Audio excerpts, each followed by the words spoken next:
I want to go back to the paint preparation side of things, because I think that's quite important. It is important, yeah. Well, we may said have, it's the... We may have glossed over it. Exactly. We said it's really important and then just glossed over a little bit. We did. You know, you talk about your step and about the eraser. We touched on the eraser, and a lot of people don't know what the eraser is. Yeah.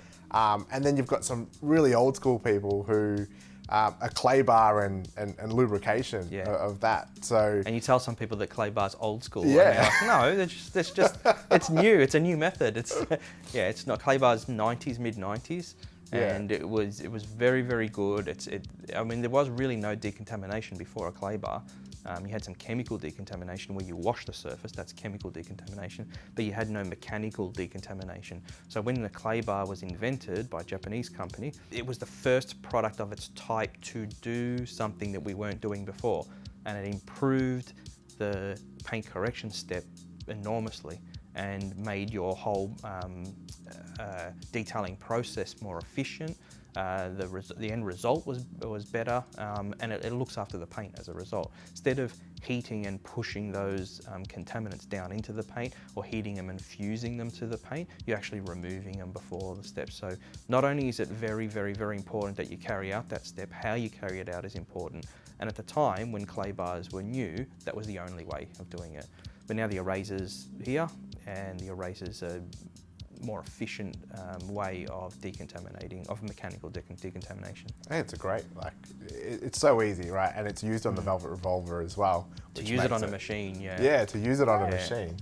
For the average Joe, moving around a clay bar or using an eraser by hand, probably much of a muchness. The eraser is a little easier, but using the eraser on a machine is so much faster and easier. And if you're doing that once a year, I can see how that may not be a big deal, but for professional detailers who do that every day, sometimes twice a day, that's the big deal. Yeah, the eraser saved my shoulders, saved my joints. Being able to just move it around on a machine is so much better than doing this fatiguing action back and forth for hours a day. Yeah. I think I was the most skeptical about the eraser. I've been a clay bar guy for years. But I think what convinced me to give it a go was more so, I suppose, the risk involved with using a clay bar. Because if you're not rotating, the clay, and those contaminants are still on the outer edge of the clay, you're essentially rubbing them back into the paint, and potentially you're rubbing across the surface and you're marring the surface, and inducing marring. And sort of my understanding of how the eraser works, you'll be able to shed a bit more light on this, but my understanding is that it actually pulls those contaminants into the eraser and then drops them out. Yeah, not into the eraser, it pulls them off the surface and then drops them into the lubricant, and you end up with a slurry that you wipe away with your cloth. So in the end, you have the contamination that you've removed from the surface in your cloth, not in the medium that you're going to reintroduce to that next panel. So the medium, which is your eraser, is now clean, just like it was the panel before and the panel before, and since when it was new. Whereas your clay bar slowly becomes full, and you've got more and more and more contamination in it. It doesn't work as efficiently because it ends up being more contamination than clay bar, and you introduce more and more marring because you're rubbing those contaminants, which are particles. They're iron filings or whatever they are. You're rubbing those across the surface, and you're making little micro scratches, the micro marring or swirling or whatever you want to call it, that you're gouging that surface slowly. Whereas with an eraser, the only gouging it'll do, and it will do some, as it's picked up those contaminants and dropped them back down, it will move them around just like a clay bar, but once you remove them and you go to the next surface, it acts like new again, because it's not full of contamination, it hasn't picked up and held onto that contamination. So unless you're going to use a new clay bar per panel, it will never match what an eraser will do. So it's not just the fact that it's faster and more efficient in that sense. It's better for the surface. It means after you've used the eraser across that whole car, that last panel you did should look miles better than if you had done the whole car with a clay bar. It won't need as much correction now. When we clay bar a car, every time we used to use a clay bar on a car, regardless of the quality of the clay bar, the quality of the service that we've carried out, that process that we've carried out, how much lubricant we've used, the quality of the lubricant, we always had some marring. So we had a drop in gloss as a result. It's almost not visible how much of a drop in gloss we have when we use an eraser. We don't have, I'm sure there is some marring, but we can't see it, and we can't measure a drop in gloss, where we can measure at least 1, 2, 3, 4 gloss unit drop in gloss after carrying out the decontamination step with a clay bar. So sometimes, I mean, it's a new product. So when you said that you're hesitant to move up to an eraser, it's because it's a new product, and that's always the way. Anytime you've got a new process and you have to step outside your comfort zone, you never want to do it. But, and sometimes there's some pros and some cons, and you have to weigh up the pros and cons. Do the pros outweigh the cons? And if they do, yes, I'll go up to this new piece of technology, or if not, I'll stick with what I've got. And just because it's new doesn't mean it's better. There could be a well-marketed, we'll have to bleep out, piece of and if it's a well-marketed product that doesn't actually provide a solution, and you're smart enough to see that, don't use it. So new isn't always better, but it is better. And in this case, there are no cons to an eraser. We sell it for the same price we used to sell our clay bars, and we still do sell our clay bars at the same price as an eraser. It lasts longer, it works faster, it does everything better. There are no downsides to an eraser. And like you said, once you start to use it and you get used to it, you'll never go back. It's like your velvet revolver. You'll never go back to doing things by hand. And if you found the eraser, you'll agree, hopefully you'll agree, you'll never go back to using a clay bar, pushing around a clay bar like it. So obviously with the eraser, I mean, that's obviously the mechanical decontamination. So going through the process of preparing the paint, obviously you start with, you begin with the wash of the car, right? The wash of the car is obviously step one, but once you've washed and dried the car, you then do the mechanical decontamination.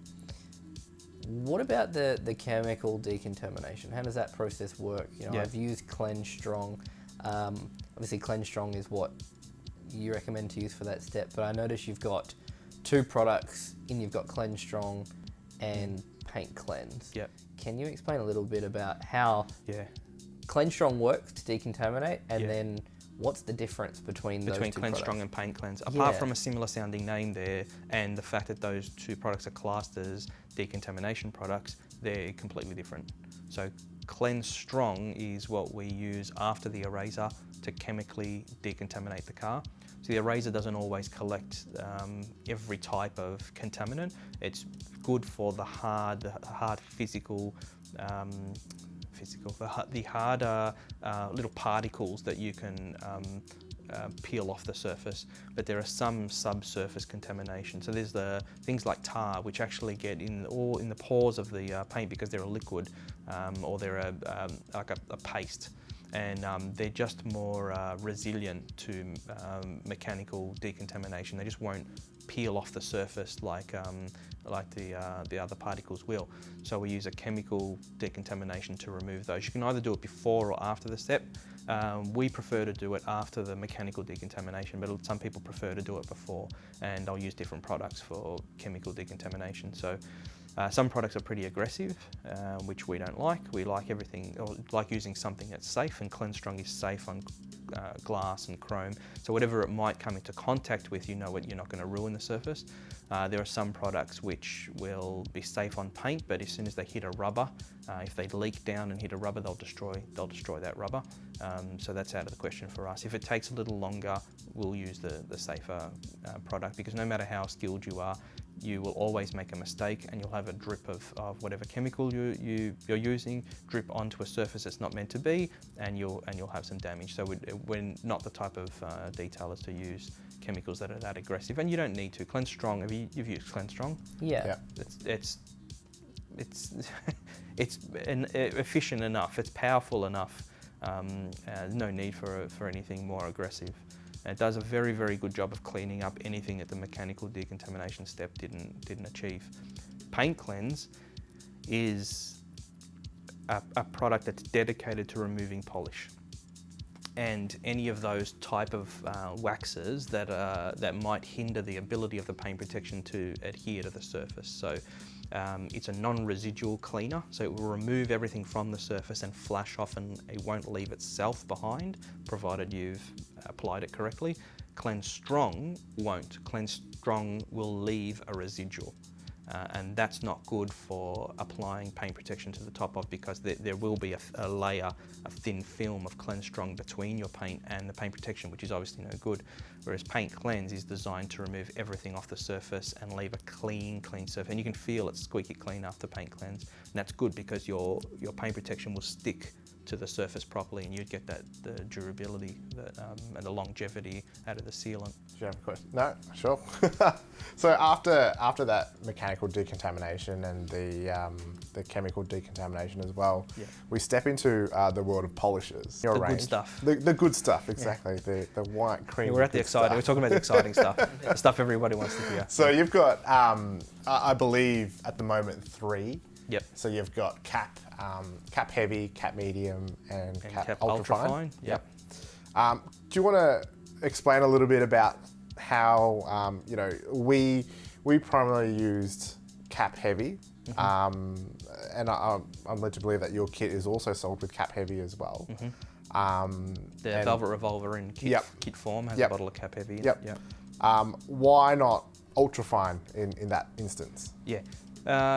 Because it's a compromise. Everything's a compromise between what your budget is and how much time you want to spend on that car. And the kit that we've put together for the Velvet Revolver is a compromise. It allows you, it's $225. It has the polish and the pads and the machine, so everything you need to polish basically. And that's a really good compromise. It's $225 for everything you need, including a machine to polish your car. And the cap heavy, as you would have seen, finishes up so fine, finishes up so well that you don't really need another step. You can get the ultrafine, you can buy the ultrafine separately and carry out that extra step and get a little bit more gloss and jewel and refine the paint up. But really, cap heavy is a good balance between not having too many steps, which is time, and not spending more on all the various polishes that you can, the pads and all the combinations that you can do to finish up a little finer. So about 50% of customers come back and buy ultrafine and take it a step further. But cap heavy's it's a heavy cutting compound, and it's kind of deceptive how glossy it can get. You don't really need ultrafine. Ultrafine's it's an optional step.